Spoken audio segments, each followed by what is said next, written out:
The way that this can be done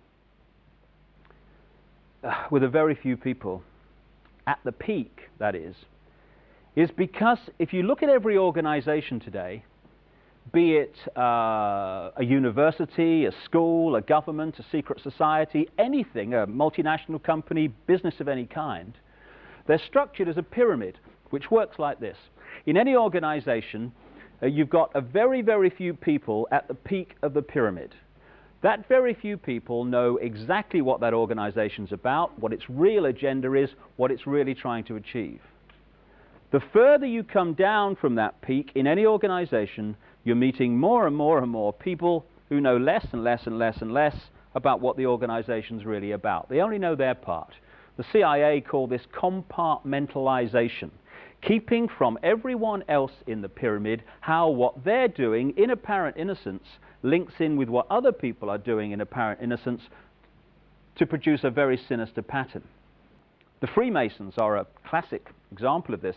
When you say that the Freemason secret society is involved, people think that you must be saying that every Freemason wants to manipulate the world to global dictatorship. Utterly ridiculous. Of course they don't.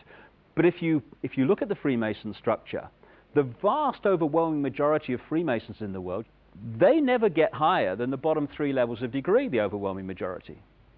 But in the Scottish rite of Freemasonry, which pervades much of world politics, particularly in America and other areas, there's another 30 degrees above that, to the 33rd degree, which the vast majority of Freemasons never get near.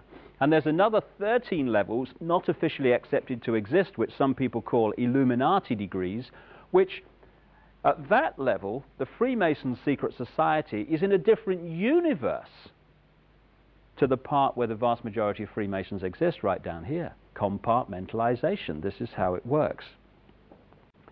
So every one of these institutions that control the direction of the world and our daily lives is a pyramid. The banking system is a pyramid. You go into the local bank, the person you meet across the counter won't even know what's going on in the bank manager's office behind them, let alone what's going on at board level and higher. So the banking system is a pyramid going to a peak. The intelligence agency network in the world is a pyramid going to a peak. The multinational company network is a pyramid. So is the global media, and so on. And there is a global pyramid within which all these work, in which the peaks of all these individual pyramids, banking, business, media, etc., fuse into one peak. And up there, it's speculated by many people, there perhaps may be no more than 13 families, 13 people at the peak, pervading down through these different levels the same basic policy, which is pushing the world towards more and more centralization of power. There is this like cozy little myth that is perpetuated between politicians and the media. Politicians walk the world stage as if they are the final arbiters of power in the world. So when a president speaks, the cameras run and it's flashed around the world, prime ministers and such like.